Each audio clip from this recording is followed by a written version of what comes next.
Swift concert today. Hello, and welcome to the October Booksplosion Book of the Month live show. This month we read Instructions for Dancing by NICOLA YOON. We'll talk a little bit about it in a minute. I'm Jesse.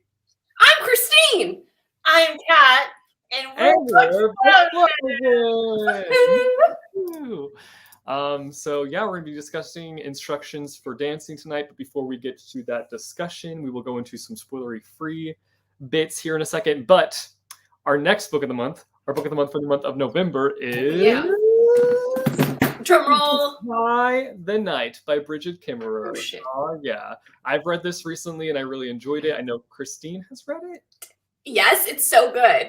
So we're waiting on me. Yeah, come on. You gotta finish the triangle off here.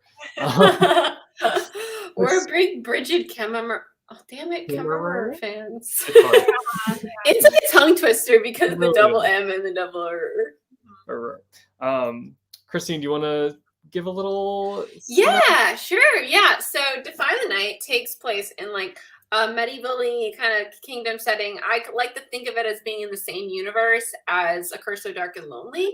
And it is, there's political unrest right now because there's a plague sweeping through the kingdom, and there's medication that helps if you ground up this plant and make this elixir sort of a thing, but the plant only grows in certain areas of the kingdom, and so there's like a supply and demand upset, and of course the wealthier people are buying up more of it when you don't need that much to be able to prevent the disease from spreading, but they of course are hoarding it and drinking more than they need when they could be spreading the wealth. So their main character Tessa and her accomplice she's a apothecary, and so she knows how to make the elixir, and they're stealing the plant, making elixir and illegally distributing it in the night to those who are in need in the poorer areas of the kingdom.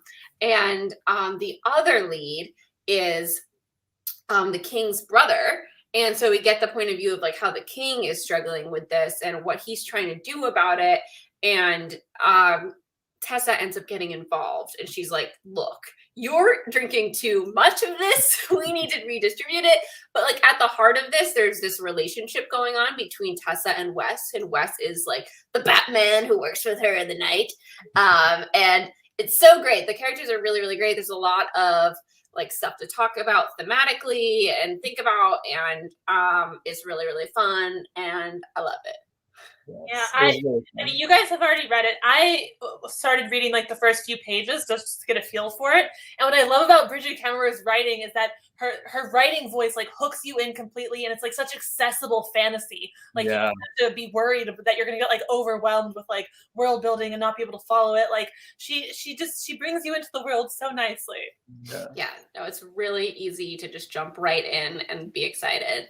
Right. And like I found it really fun and refreshing to have like a Batman like character as like the love interest. I love that he reminded me. Misunderstood. This will be our November book of the month. We don't have a live show date yet, but stay tuned. We will be announcing that. Yes. Hi, everybody in the chat. Yes, hello, Books with Brady and Jacob and Justine and Bunton. Cozy mystery lover. Thanks for being here, y'all. Also, throughout the live show, we will be taking your questions, so be sure to drop questions in the comments or in the chat if you have any questions. But today we are discussing Instructions for Dancing. Essentially, in this book, we follow this girl named Evie, and she doesn't believe in love anymore because her parents had a bit of a divorce situation. So she's like done with love, doesn't believe in it anymore. And she one day... Oh, is this spoilery to talk about like? No, this is. No, you know what? No. I wouldn't say what happens. I just said like she finds out about the divorce in like kind of a traumatic way, and it really messes with her view of love in general. Like she's just like everything ends no matter how deeply you think you are in love. Yeah. Can I ask there's like a magical element? Oh yeah. No, there's a touch of magic in it. Yes. But we follow her as she like joins a dance studio and Do you want me to do this? Can I talk more? Yeah, you can do it. So yeah, no, I think we can talk about the touch of magic. So like she is encounters this random ability where like when anyone who is in love kisses in front of her, she sees like the highlights of their relationship, and she ultimately sees that it ends and how upsetting the ending is. So it just reinforces this idea that love is not real, it's not forever. And that's what she always believed in, because she loves romance novels so much. She loves love, and now she's like, wow, this was all a lie, and like F love, I don't even want to deal with this, it's not worth it. And throughout the novel, you know, she's kind of coming face to face with that. And the she ends up at a dance studio, and she has this partner, and there are sparks there, but she was like, no. Like, no, romance isn't real, this is not going to happen. And then we go from there. Yes, that is essentially what it's about. I wasn't sure if I was able to talk about the magical element. But I think we can. Magical element you can talk about. And Christine, you're concerned about how the divorce happened. No, I think that's on page 5 when we find out. I still think that like hits you different when you know it's gonna happen. I'm not talking about the divorce. I'm talking about like what happened, how she found out about it. Okay. Yeah. All right. Well, anyway, let's start sharing some of our non-spoiler. Yeah. So, you guys. Kat, why don't you go ahead? Okay, it's hard for me to discuss my feelings about this without spoilers, because I was really enjoying this book for most of it, but the ending didn't do it for me. And when we get into the spoiler discussion, I have some rants that I'm ready to unleash as to why I didn't love the ending. Because of how I heard this book pitched, and I don't know if it was like the actual publisher and the author pitching this, or just what other people were saying about this, I had very different expectations going into it than what I got. Yeah. Which again, I don't want to give anything away, so it's hard to discuss. Like I really enjoyed so much of this book, and I thought I was getting into like a really cute, fluffy romance, and like that's what we get for a lot of it.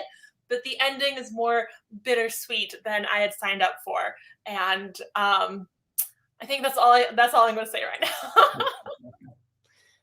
I'll go ahead and share my thoughts. I didn't like the book at all, unfortunately. I was so bummed out because I love NICOLA YOON's books. I loved everything, and I loved, oh my gosh, what's it called? The Sun Is Also a Star. Yeah, The Sun Is I was like, Defy the Night. But for some reason, this one, I just like could not get invested in it. Like I was so bored, even during the beginning portions. Like I was just bored out of my mind, and like the twist, like the big thing that happens really frustrated me and made me mad. And I didn't agree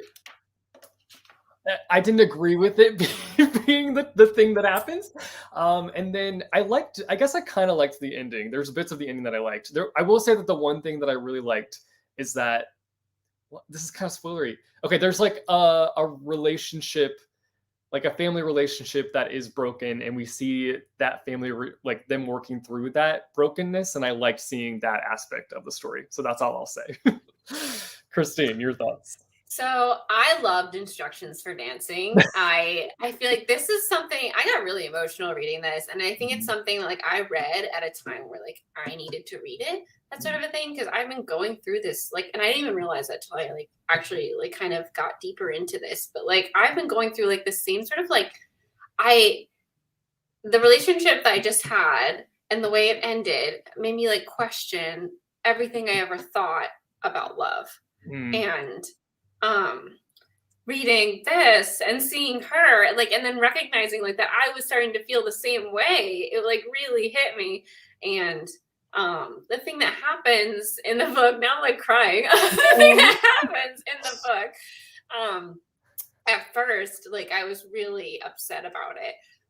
But then like by the end of the book, like all the themes Nicola is pushing home, and like how it ends and how we kind of get to that point, I just thought it was really beautiful and like hard hitting in a way that you only get when an author makes these really bold choices. And you don't often get that in YA, because people don't want a bittersweet ending. You know, people like it sells to have an ending where like things are happy. And I like that too. Obviously, like you want to read a happy ending, but sometimes it really sticks with you and hits harder when they do make a bold choice. And yeah, so I was actually really inspired by the end of it, and I like went home and like wanted to work on my book. And yeah, I found it really, I just find NICOLA Yoon's in general really inspiring, like the way that she writes. And a lot of the times I see similar themes that like I want to put in my books, like threaded through hers. And I'm like, oh my God, like she's like on the same page. And it's really cool to see that. Yeah. And see how, and then like you see how well she does it, and then you kind of feel like insignificant. You're like, how can I make my stuff better to make it hit like NICOLA hits? Right. I mean, see, I think I would have enjoyed it more if I had different expectations going in. Like it was because I expected it to be a genre that it wasn't. Like if I had heard more people talk about like, oh, it's a more of a bittersweet ending, like I would have gone into that knowing that, and I wouldn't have been so like blindsided by what happened. I think that like I think why it hits hard though is that because you don't expect it. You know, like if you know it's gonna be a bittersweet ending, I don't think I would have even picked it up as I mean maybe, but can we talk about spoilers now? Yeah, okay. We are going to now be hopping into the spoiler section. So if you have not read Instructions for Dancing, now would be the time to turn this off, go read it, and then come back. And then again, next month, we're reading Defy the Night, so pick this up and join us next month. All right. It is. All right. Let me just say hi to the new people in the chat. Hi, Genevieve. Hi, Elliot. And hi, JR. Hello. Can I rant now? Spoilers. Let's go. Okay. So I heard that this book was a romance, and I'm going to say this is not a romance. Like you can call it a love story. No, it's not. The romance genre has one requirement, and that is a happy ending. That is a happily ever after, or at least a happily for now. Like maybe we can debate that this book does have like a little bit of a happily for now kind of ending. But it doesn't because okay, if you can call this a romantic contemporary, you can call it a love story, but you cannot call it a romance because it doesn't have a happy romance ending. I feel like romance though just dictates like it has a romance. Yeah, no, that's why I think it's misleading because like the romance genre has one requirement, and that is a happily ever after. That is or happily for now. And like this book doesn't have it. Like, it's a love story. It's a romantic contemporary. You can call it those things, but to call it a romance gives me expectations that it was not. Like you wouldn't call Tifios a romance. It has a romance. It is a romance. Oh no! No, it's not. There we go. Oh no! What else would you call that? A contemporary. A romantic contemporary. I wouldn't call it a romance. I wouldn't call it a romantic contemporary. Well, I don't think this is the same as Tifios, though. I think it's different. Tifios, you go into it knowing like we're dealing with. Yeah, I mean, Tifios people struggling doesn't blindside you as much. And what I'm getting for this is Kat doesn't like surprises. No, I love surprises, but when you call a book a romance, it has to have a happy ending. Yeah. It's not you can call it a love story. You can call it a romantic contemporary, just not a romance. The genre has one requirement. I think that's the rom-com requirement. No, it is the romance requirement. I just felt like there was already, like, personally, I was like, this did not need that death to happen. Like, I felt like we were already getting enough emotions with the divorce that it was just like, oh, she's just kind of like trying to make it even more emotional with this element of bringing in the death. Like that just, I didn't really like, that's why I didn't like it. I was like, okay, but we don't need this element. Like, this is not really, to me, adding anything. Like it, like, sure, it does make it more sad, but like, we already have that sadness with like the divorce and like them like finally like mending that relationship. I don't know. Like, yeah, I think it really raises the stakes for her to know that this is going to end, but like she's going to experience it anyway because it's worth, that love is worth having. That's like, so it's like putting the stakes on her instead of like on the people around her. And I think that that's what really like drives home the whole lesson for her in general. Like she's like, you know what, this is amazing. And I don't like the fact that she goes back with him, even though she knows that it's ultimately going to end in a devastating way. That she decides to like she wants to be with him anyway.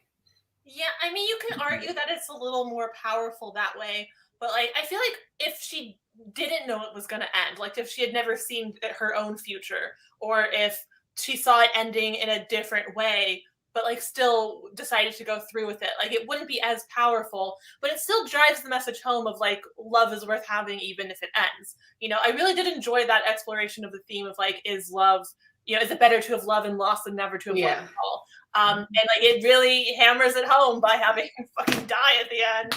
Right. That was like that chapter at the end. It was. I will give it the fact that it was beautifully written. The last chapter. It was. It really was. And I was like, okay, at least it's like beautiful in the way that she's writing it. I was like, please just let them have the win of the dance thing, like for a second, but we didn't get to. Oh my god. It's like I love the Argentine tango. I was so excited that was the dance they were doing, and then like they did it so well, and then it was like, oh fuck. I was like, can we just have a second to appreciate this win, please? Please.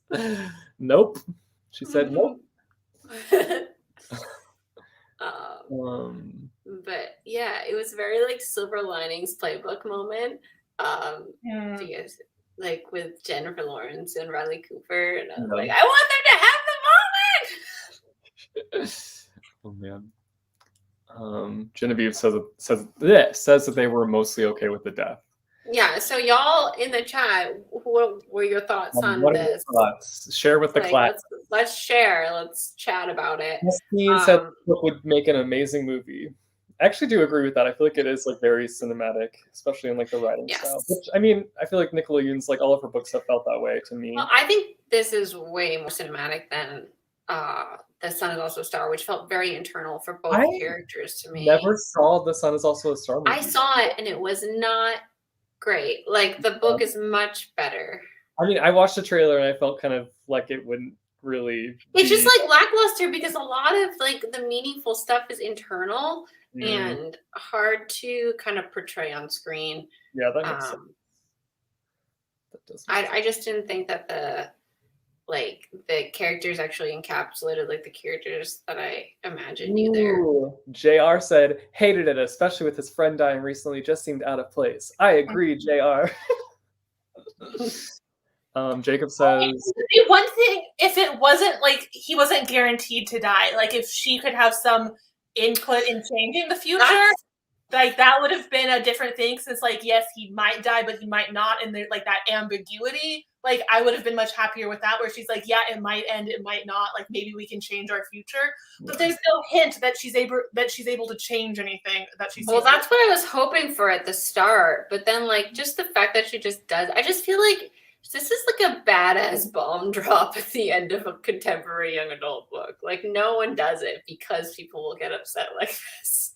Well, no, it's because it's called a romance. Like if you called it anything but a romance, well, she didn't call it that. The people selling the book did. Publishers. Yeah. Jacob says, I wasn't that happy about the ending. I kind of agree with Kat. I feel like it really isn't a romance. That's 1 for Kat, 0 for Christine. Let's see. I'm just saying, like, there is a romance and it is a love story. Yeah.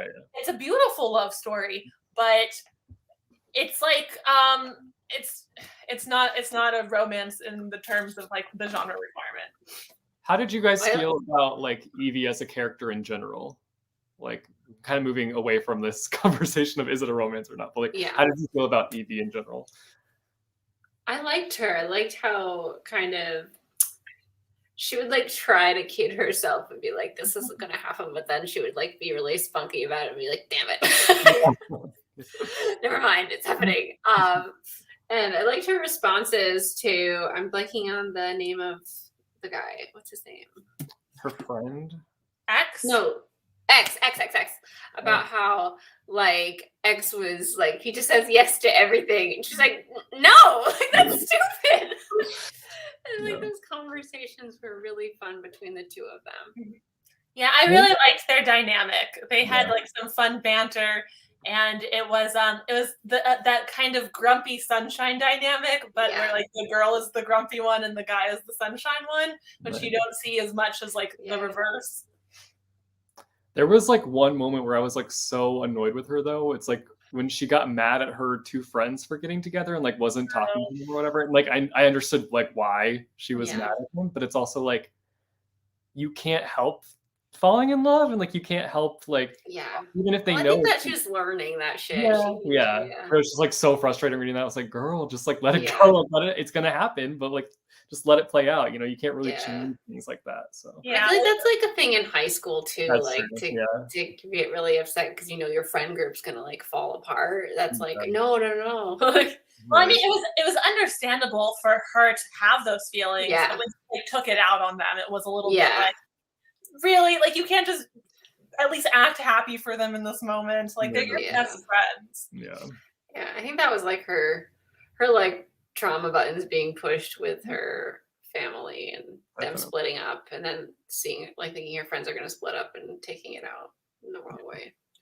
But that was, you know, but it's understandable for like a high school girl who hasn't like kind of come into her own yet to have to learn that lesson the hard way. Right. Especially with everything else she's going through with like her parents and how she literally saw the end of their relationship and it affecting her friend group.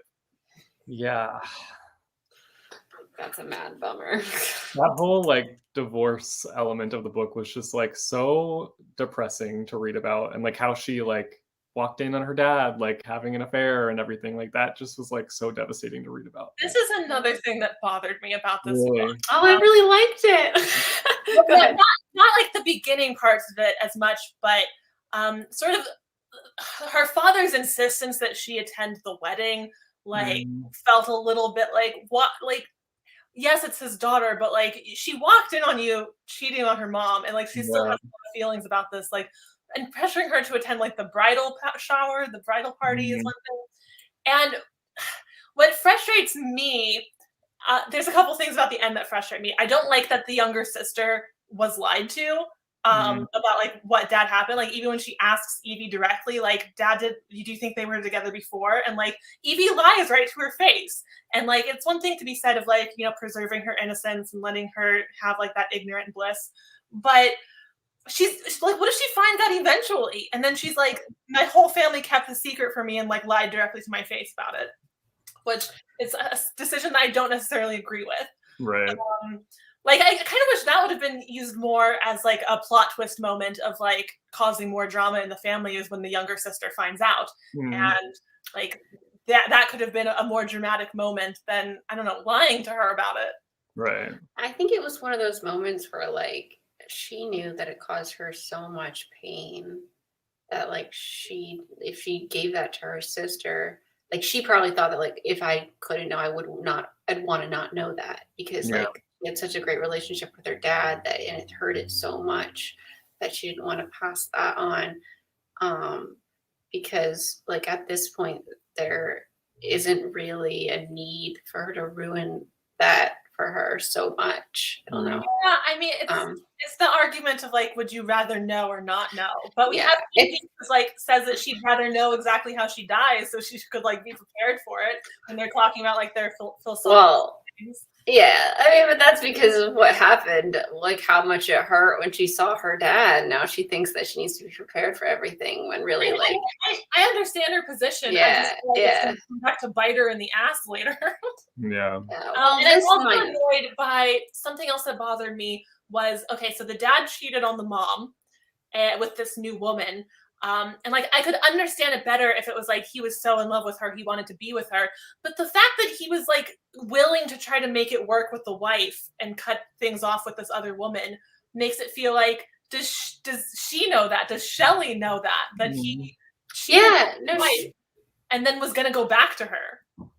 Well, I think that's also like an adult like theme thing, like because obviously when you're married and you have kids, like if you can make it work and they want to make it work, they're gonna make it work, sort of a thing, like, but both parties didn't want to, Like, no, the I dad feel like wanted to. The dad was yeah, but the mom didn't, knowing that what was going on, So like, yeah, but like if I were Shelley, I would be like so hurt by that.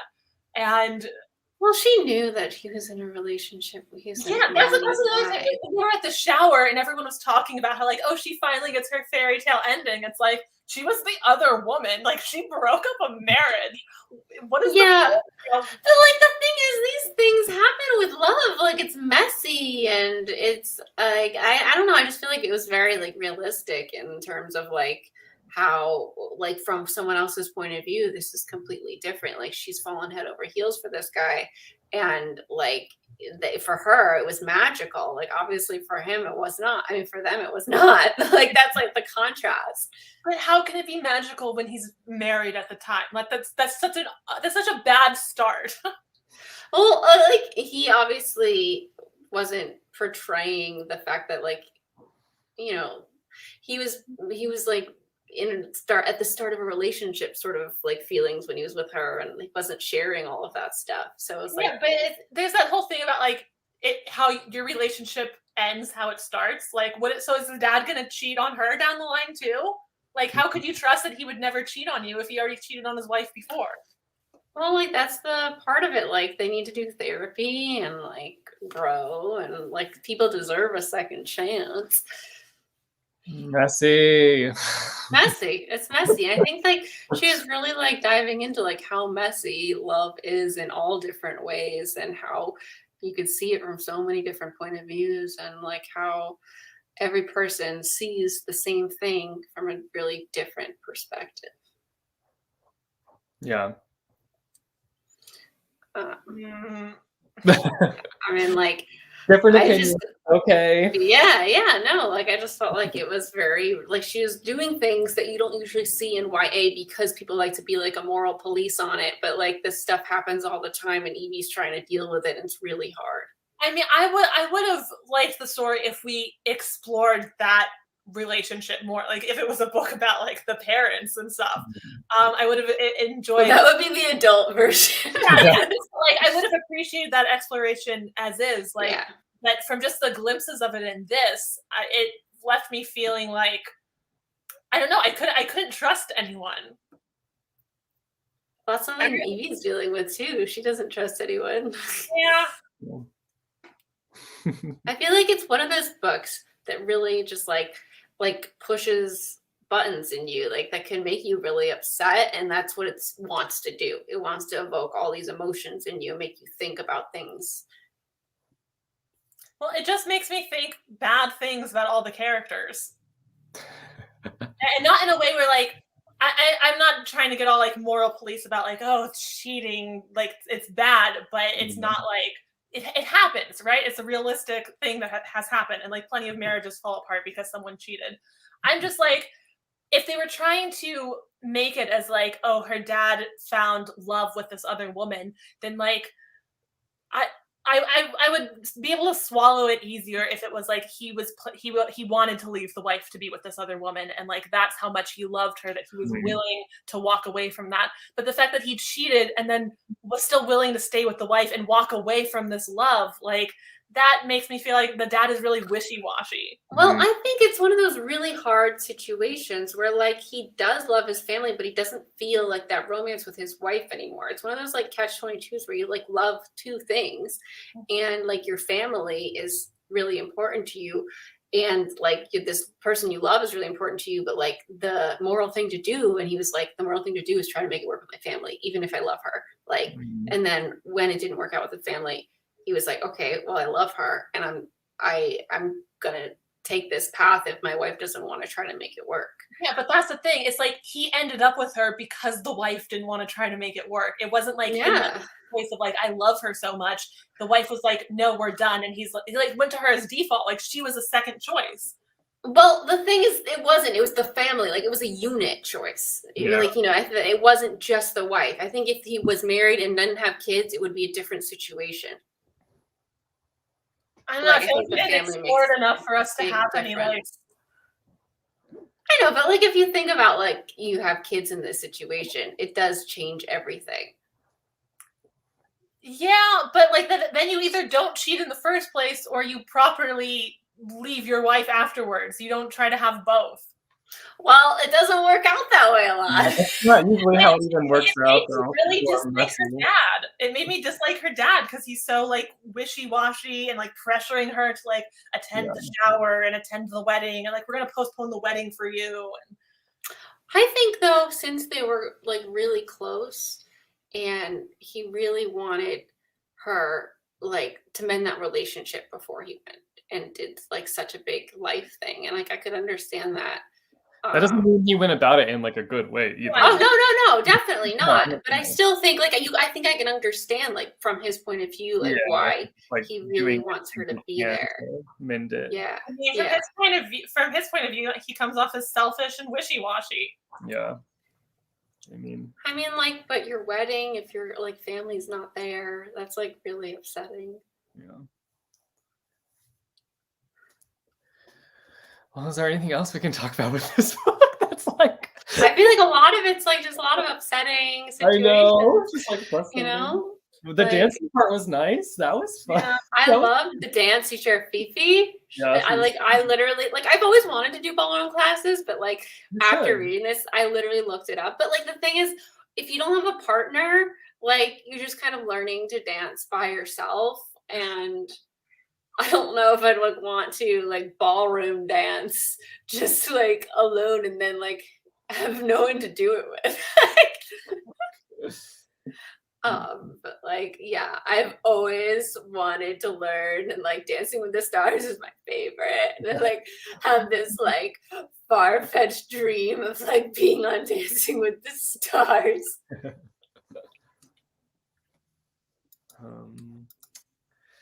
Any questions in the chat? Anything? Like, I don't know what else to talk about. So I feel like we talked about all the main. We did. I mean, it's a contemporary, so like you know, usually it's not as much. What Taylor Swift song would you pair with this book? Clean. What'd you say, Christine? I said Clean or This Love. Pulling up Taylor Swift on Spotify. Never thought we'd have a last kiss. No, but she did. King of My Heart. Ooh, I could see that. King of My Heart. I feel like that's we always use that one. I know. It applies to everything. But yeah, I think Clean works pretty well.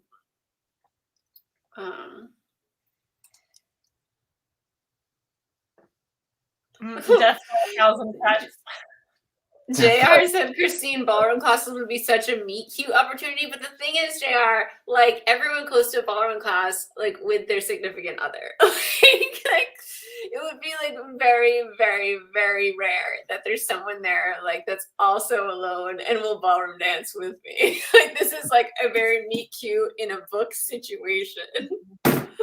And I mean, we also see that like that's the situation that Evie deals with when she goes to class. It's like all these couples who are like getting ready to like dance for their wedding or something, and she's like the one person out who has to dance with Fifi, the teacher, because she doesn't have a partner.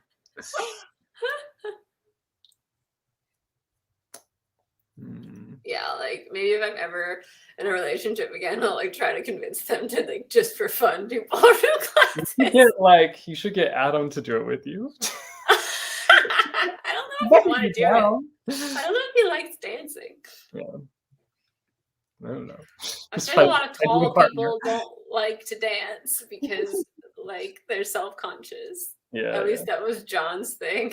I think it's so much easier when you have a partner, though, at least because you like feel stupid together, you know? Yeah, that's what I mean. Like when you're learning by yourself, there's someone to be like, "Oh God," and you just like look over and they're like all the couples, and it's just like sad.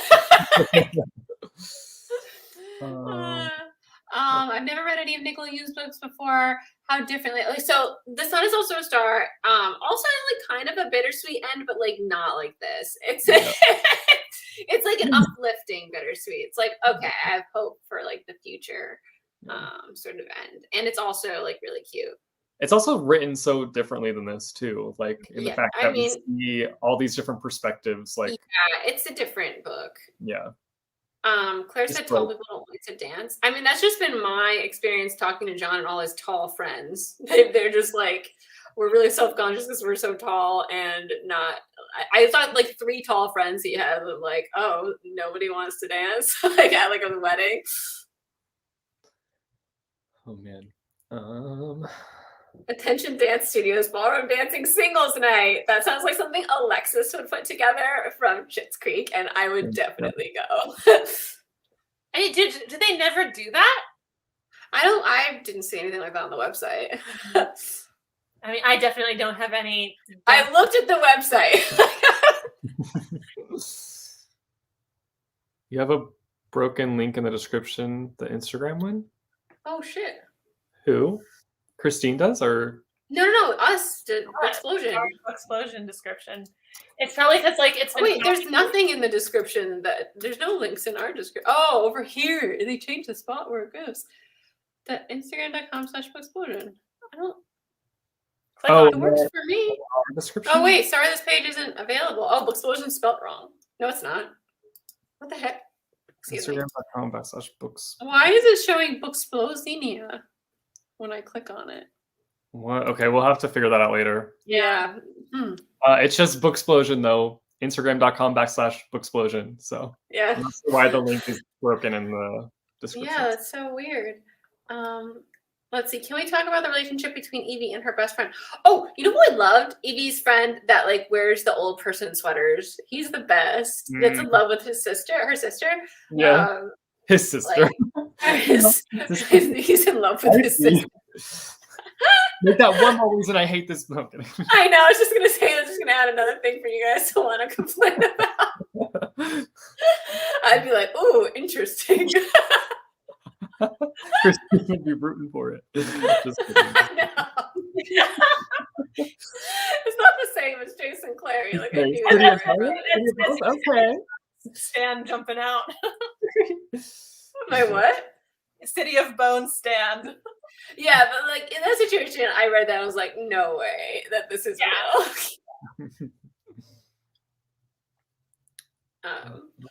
But yeah, he was so fun, and I like how he just like kind of goes with the flow with everything, and is not like this. Like when she tells him that she like is seeing people's relationships, he's like, okay, let's test it. Yeah, I liked him how like open he was to everything. Yeah. No, I love that. Anyone in the chat have other topics they'd like us to discuss? Should we? I wonder if we should do. Did we decide on a December book of the month? We didn't. I wonder if we should do like a poll. Like we haven't done that in a while. Live poll right now. No. Like if we should do a poll like we used to do, like maybe on Twitter or something. Yeah, I mean, right here, right now. We have to discuss our 4 options. We have to discuss options. Yeah. I think we should do a live poll right here, right now. With what options? We have to decide right now. Each of us pick one. Each of us nominate a book. Yeah. Each of us pick a horse. Wait, are we going I mean, to? I have one. I have one that I would pick. We've been discussing books all day, Kat. We could just pick one of those. Pressure. I need a moment. We don't have to. What's a book that you guys would recommend based off this book? I would. City of Bones, because there is a incest relation. I'm kidding. I would recommend NICOLA YOON's other books. Wow, what a cop out. I know what a comp. I'd recommend my new book, Better Together. Actually, yeah, Christine's books I would say are comparable in that they're like mostly contemporary, but have like that little splash of like a magical element. Except Christine's books are actually rom-coms. See, my book has like divorce going through it, but it's like a happier, lucky version of this. Like that's another thing. Like when I was reading her book, our books came out on the same day, and I was like, wow, our books both deal with like divorced family drama stuff. But yeah, mine's definitely like on the lighter spectrum, and this is like, woo, heavy. I would recommend The Cost of Knowing. I want to read that so much. This book, we follow a guy who, when he touches objects, he sees like the future interactions with that object. So he like sees sometimes death, sometimes he sees like breakups, stuff like that. And this one also that synopsis was, this one's also very sad, like this one. So yeah. Reading that synopsis was fucking emotional. Like, I read it on camera when I was doing the haul, and I was like, "Holy shit!" Yeah, it's very, very sad. But it's a great book. She did a really good job with it. Let's see. Justine would recommend The Fault in Our Stars. That is a comparable title. Comparisons, yeah. Except, like you said earlier, Christine, The Fault in Our Stars, you kind of go into it having a better feeling for what to expect. Like with this, I just felt bamboozled because like even though it was dealing with divorce, like the first like 80% did have a mostly happy, like kind of fluffy vibe, because as she was like, you know, she was cynical in the beginning, but she was like starting to come around to things, and then bam. Well, bam, out of the blue. Break my heart in two. Might go boil for there. I feel like that's really all we can discuss about this book, honestly. I mean, like we discussed a lot of it. It's like the themes and such. Like, yeah. I think, I think it was a bold. Yeah, I mean, respect to NICOLA YOON for like going in this direction, because it was different than what she's put out and everything. So yeah, like I see why it's like it's been like the book of the year on so many different lists, because it's really different than a lot of stuff you've seen in a while. Yeah, in terms of like the stuff she digs into. I wish I would have liked it. I'm just sad that I didn't like it, but. That has been our live show for October. Thank you guys who read the book and joined us. We appreciate you. Yeah, thank you so much. Especially when you join in on the discussion. We really, really appreciate it. You don't even know. And next month we are reading Defy the Night. You don't even know. You don't even know. It's just so nice. But yeah, next month we're reading Defy the Night. We don't have a live show date set yet, but follow us on Instagram, instagram.com/booksplosion to find out. Also our Twitter, twitter.com/booksplosion. But yes, that's it for our live show. I'm Jesse. I'm Christine. I'm Kat. We're Booksplosion. Thank you for joining us. Hope you all have next month's book. A happy Halloween. Stay safe. Happy Halloween. Happy NaNoWriMo. Eat lots of candy. Bye.